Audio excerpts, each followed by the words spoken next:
I have this side down. Pretty much the pipe will turn that way. So this will be my backup. This will be my turning wrench. Remember what we just talked about? The backup wrench never moves. I actually have my boot underneath there. So check out the turning motion, guys.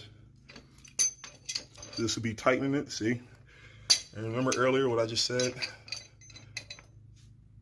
I'm actually tightening the cap while I tighten up the